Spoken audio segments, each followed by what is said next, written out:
बिस्मिल्लाहिर्रहमानिर्रहीम। अस्सलाम वालेकुम। टॉपिक है हमारा adverse drug reactions. Clinical pharmacy perspective के हवाले से हम लोग पढ़ेंगे। क्लिनिकल फार्मेसी में हम लोगों ने एडीआर को देखना है, इसको कैसे हम लोगों ने मॉनिटर करना है, कौन सी ग्रुप में इसको क्लासिफाई करना है, कौन से एडीआर सिवियर होंगे, कौन से मॉडरेट होंगे, कौन से एडीआर्स के लिए इंटरवेंशन की जरूरत है, कौन से एडीआर्स के लिए हम लोगों ने क्या करना है, ये सब कुछ हम लोगों ने, ये काम है क्लिनिकल फार्मासिस्ट का। अब यहाँ पे हम लोग जो पढ़ेंगे वो एडीआर्स के बारे में, और एडीआर्स को साइड इफेक्ट से डिफरेंशिएट करना, मेडिकेशन एरर्स क्या है, इन सब में डिफरेंस है एडीआर, मेडिकेशन एरर्स और साइड इफेक्ट्स। एडीआर्स को क्लासिफाई करना है based on mechanism and severity. Identify करना है रिस्पेक्टर्स को जो कि एडीआर्स के लिए हैं, और उसके केसेस को। According to WHO, ADR क्या चीज है? A response to a drug that is noxious and unintended, occurring at normal doses, used for prophylaxis, diagnosis and therapy. ये ADR एक्चुअली हमारे पास ये वो रिस्पॉन्स है जो कि नॉर्मल डोज पे हमारे पास आ जाता है। कौन सी डोज? जो वो डोज ड्रग की, किसी ड्रग की जो हम लोग प्रोफाइलेक्टिक के लिए या फिर डायग्नोसिस के लिए या फिर थेरेपी के लिए यूज करते हैं। एडीआर साइड इफेक्ट और मेडिकेशन एरर में डिफरेंस क्या है? एडीआर हमेशा हार्मफुल होता है, अनइंटेंडेड रिएक्शन होता है, और वो भी नॉर्मल डोज पे हमारे पास आ जाता है। लाइक पेनिसिलिन है, हर पेशेंट में वही डोज यूज होती है, लेकिन किसी किसी में एनाफाइलेक्सिस जो है ये एडीआर आ जाता है। इसी तरह साइड इफेक्ट, ये क्या चीज है? साइड इफेक्ट हमें प्रेडिक्टेबल है, मतलब इसका हमें पता होता है कि इस फला ड्रग का ये साइड इफेक्ट है, लेकिन ये ऑलवेज हार्मफुल नहीं होता। साइड इफेक्ट में बी यूजफुल, लाइक एंटीहिस्टामिन जो है ये ड्राउजीनेस काज करता है, तो ये इसका अच्छा है ये जो इसका इफेक्ट है ये अच्छा है। पेशेंट जो है वो स्लीप का सो जाएगा, तो उसके लिए ये कंडीशन जो है वो ज्यादा अच्छा है। मेडिकेशन एरर जो है ये प्रिवेंटेबल मिस्टेक है, इसको हम प्रिवेंट कर सकते हैं। ये हमारी अपनी ही गलती होती है कि हम लोग रॉन्ग डोज यूज करते हैं, या फिर रॉन्ग पेशेंट को लगाया, या फिर रॉन्ग टाइम पे लगाया, रॉन्ग रूट से दिया। तो इसमें ये मेडिसिन ड्रग की मिस्टेक नहीं है, ये हमारी मिस्टेक है। लाइक इंसुलिन डोज हम लोगों ने ऐसी दे दी कि रॉन्ग डोज दी, ज्यादा डोज दे दी, तो हाइपोग्लाइसीमिया हो सकता है। अब हम लोगों ने एडीआर को क्लासिफाई करना है according to WHO. Type A जो एडीआर है ये डोज डिपेंडेंट है और प्रेडिक्टेबल है। लाइक हमें पता होगा कि वारफरिन की इतनी डोज देनी है, और इतनी दे दी तो ब्लीडिंग हो सकती है। टाइप बी जो है ये अनप्रेडिक्टेबल, इसका हमें नहीं पता होगा। ये नॉर्मल डोज पे ही एक पेशेंट जो है वो ठीक हो जाता है, दूसरे में क्या हो जाता है, एनाफाइलेक्सिस काज कर लेता है। लाइक पेनिसिलिन जो है वो एक पेशेंट में एनाफाइलेक्सिस काज करता है, दूसरे में कुछ नहीं करता। टाइप सी जो है ये क्रॉनिक यूज की वजह से, किसी ड्रग की क्रॉनिक यूज की वजह से, ज्यादा यूज की वजह से टाइप सी जो डीआर हमारे पास आते हैं।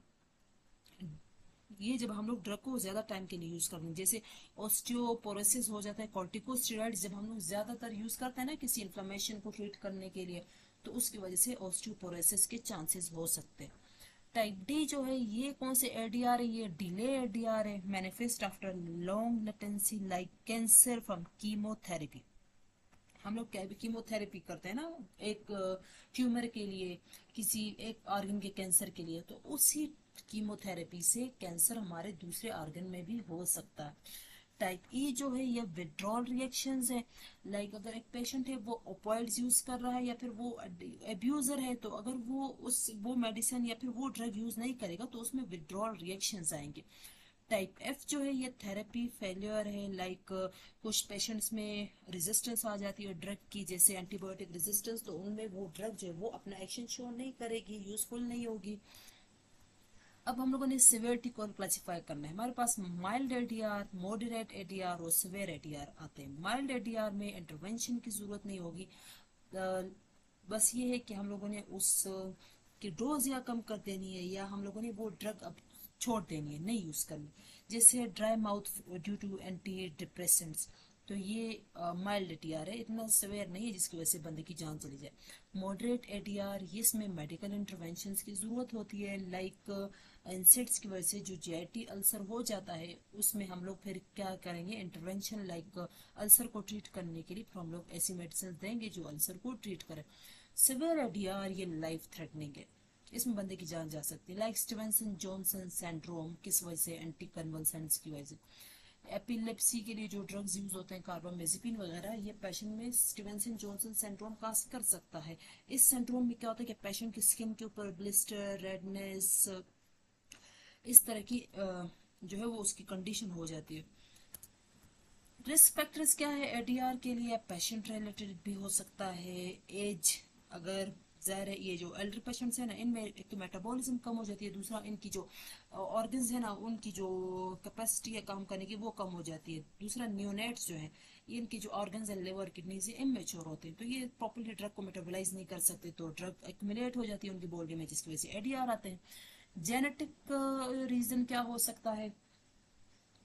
Variations in drug metabolism, like genetics में ये कि कुछ पेशेंट्स में साइटोक्रोम P3F4 हो गई नहीं, तो फिर वो ड्रग्स जिसको साइटोक्रोम P3F4 मेटाबोलाइज करता है वो ड्रग बॉडी में एक्यूमुलेट होंगी और टॉक्सिसिटी काज करेंगी। इसी तरह कुछ पेशेंट्स हैं उनमें G6PD की डिफिशियंसी होती है ना, ग्लूकोज 6 पायरुवेट डिहाइड्रोजिनेज, ये इसकी डिफिशियंसी होगी तो क्या होगा, तो इनमें आरबीसी के रप्चर के चांसेस बहुत ज्यादा होते हैं, हिमोलाइसिस हो जाती है और बंदे में आरबीसी का लेवल कम हो जाता है।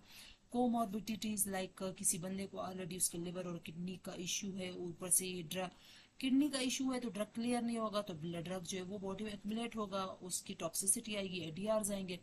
कुछ पेशेंट्स हैं उनको एलर्जी होती है किसी ड्रग से, तो उनमें उनमें वो एडीआर आएंगे, ऐसे एनाफाइलेक्टिक रिएक्शंस आएंगे। ड्रग रिलेटेड रिस्क फैक्टर्स, अब पहले जो था वो पेशेंट रिलेटेड रिस्क फैक्टर्स थे एडीआर के, कि एडीआर क्यों आते हैं? एक तो पेशेंट में अपना इश्यू ये है कि उसकी ये जेनेटिक्स, कोमॉर्बिडिटीज, एलर्जीज। अब ड्रग में क्या इशू हो सकता है जिसकी वजह से एडीआर आते हैं? पॉलीफार्मेसी की वजह से बहुत सारे ड्रग्स हम लोग एट अ टाइम यूज करते हैं तो वो आपस में इंटरेक्शन काज करते हैं, जिसकी वजह से एडीआर हमारे पास आ सकते हैं। नैरो थेरेप्यूटिक इंडेक्स ड्रग्स की वजह से, ऐसे ड्रग्स जिसकी थेरेप्यूटिक विंडो बहुत नैरो है, लाइक डिजॉक्सिन, वार्फरिन, अगर इनकी डोज थोड़ी सी भी ज्यादा कर ली तो इससे हमारे पास एडीआर आ सकते हैं। लॉन्ग टर्म यूज, लाइक अगर कोई ड्रग है बहुत टाइम के लिए हम लोग यूज कर रहे हैं तो वो आहिस्ता आहिस्ता से बॉडी में एक्यूमुलेट होती रहेगी, और ज्यादा टाइम के लिए यूज करेंगे तो वो भी क्या करेगी, बॉडी में बाकी ऑर्गन्स को डैमेज कर सकती है, लाइक कॉर्टिकोस्टेरॉइड्स ऑस्टियोपोरोसिस काज करते हैं अगर लॉन्ग टाइम के लिए यूज किया तो। अब हम लोग कुछ केस सिनेरियोज देखते हैं एडीआर कैसे हमारे पास आते हैं। कुछ पेशेंट्स है लाइक एनाफाइलेक्टिक रिएक्शंस आ गए कि एक एंटीबायोटिक की वजह से।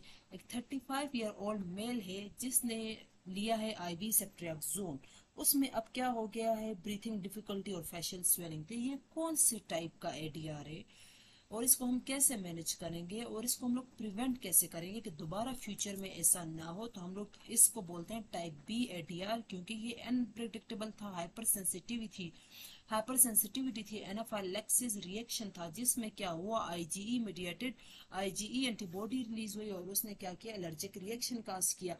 मैनेज कैसे करेंगे? इमीडिएट लिए हम लोग क्या देंगे, एलर्जी हुई है तो उसको एपिनेफ्रिन देंगे, क्योंकि वो प्रॉपरली वो सांस नहीं ले सकता, आईवी फ्लूइड्स देंगे, एंटीहिस्टामीन्स देंगे, इस तरह से कॉर्टिकोस्टेरॉइड्स देंगे, इस तरह से हम लोग एलर्जी की जो सिवियरिटी है उसको कम कर देंगे।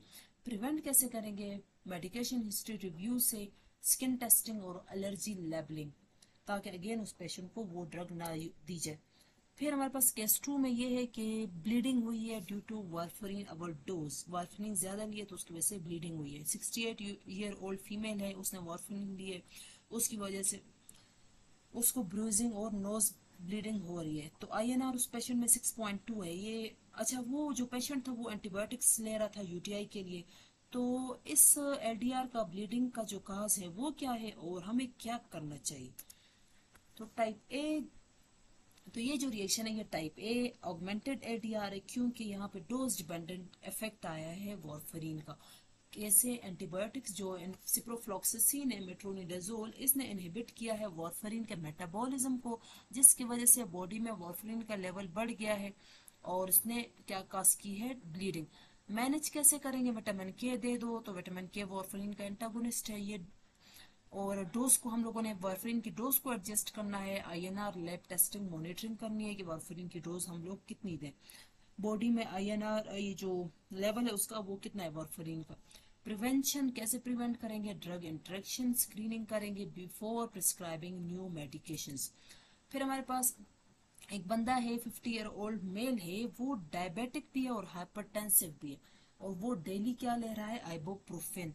तो उसको अब क्या हो गया, किडनी इंजरी हो गई है एनसेट के यूज से, और साथ में उसको उसकी जो लेग्स है वो स्वेल्व हो गई है, और यूरिन आउटपुट उसका कम हो गया। ये क्यों? एनसेड ने क्या किया, एनसेड ने कैसे किडनी इंजरी काज की है, एक रीजन एक ये हमें पता है, और अल्टरनेटिव पेन मैनेजमेंट ऑप्शंस हमें बताएं। तो ये टाइप ए ऑगमेंटेड एडीआर है, डोज डिपेंडेंट रीनल टॉक्सिसिटी है। हुआ क्या है कि एनसेड्स ने इनहिबिट किया प्रोस्टाग्लैंडिन को, तो जिसकी वजह से जो है वॉइस ऑफ कंस्ट्रक्शन हुई है, ब्लड फ्लो किडनी की तरफ कम हुआ है, और एक्यूट किडनी इंजरी हुई है। मॉनिटर कैसे करना है, सीरम क्रेटिनिन चेक करके, ब्लड यूरिया नाइट्रोजन चेक करके, इलेक्ट्रोलाइट लेवल चेक करके हमें पता लग जाएगा। प्रिवेंट कैसे करना है, हम लोग ने एसेटामाइनोफेन यूज करना है क्योंकि ये सेफ है, अवॉइड करना है एनसेड्स को इन हाई रिस्क पेशेंट में, और मॉनिटर करना है किडनी फंक्शन को रेगुलरली। फिर हमारे पास स्टीवेंसन जॉनसन सिंड्रोम आया है 27 ईयर ओल्ड फीमेल में, क्योंकि ये कार्बामेजिपिन यूज कर रही थी, जिसकी वजह से उसको फीवर और ब्लिस्टरिंग रैशेज आई हैं। तो इस एडीआर का नाम क्या है, कौन सा एडीआर है, और हमें क्या करना चाहिए, और फार्मासिस्ट जो है इसको कैसे प्रिवेंट करेगा। तो ये टाइप बी बेजार एडीआर है, सिवियर हाइपरसेंसिटिविटी है, स्टीवेंसन जॉनसन सिंड्रोम जिसे बोलते हैं। मैकेनिज्म क्या है कि delay hypersensitivity T cell mediated reaction हुए यहाँ पे। तो यहाँ पे टी सेल मीडिएटेड रिएक्शन हुआ है, इसको मैनेज कैसे करेंगे, इमीडिएटली हम लोग ड्रग को डिसकंटिन्यू करेंगे, आईसीयू में एडमिट करेंगे पेशेंट को, सपोर्टिव केयर प्रोवाइड करेंगे, आईवी फ्लूइड्स देंगे। प्रिवेंट कैसे करेंगे, जेनेटिक टेस्टिंग से, और early recognition of symptoms and patient counselling. ये हमारा काम है फार्मासिस्ट का। अच्छा, pharmacovigilance and ATR reporting. WHO WHO अब साला monitoring centre, national ADR centre, ये इसको मॉनिटर करेगा। इंपॉर्टेंस क्या है एडीआर के मॉनिटरिंग के, ये है कि पेशेंट की सेफ्टी को इम्प्रूव किया जा सके, ड्रग की सेफ्टी को इम्प्रूव किया जा सके। और फार्मासिस्ट का रोल क्या है कि वो फार्म उसका भी क्या है, फार्मेको विजिलेंस में उसका भी रोल है, एडीआर को वो भी मॉनिटर करे। कंक्लूजन और डिस्कशन एट द एंड हमारे पास क्या आई कंक्लूजन के, एडीआर जो है वो माइल्ड भी हो सकते हैं, सिवियर भी हो सकते हैं, कुछ प्रिवेंटिव और प्रिवेंटेबल भी है ये एडीआर हमारे पास। क्लिनिकल फार्मासिस्ट का रोल किस चीज में कि वो डिटेक्ट करे, प्रिवेंट करे, मैनेज करे इन एडीआर्स को। और फार्माको विजिलेंस जो है ये पेशेंट की सेफ्टी के लिए बहुत ज्यादा क्या है, इंपॉर्टेंट है कि वो एडीआर को मॉनिटर करे, प्रिवेंट करे और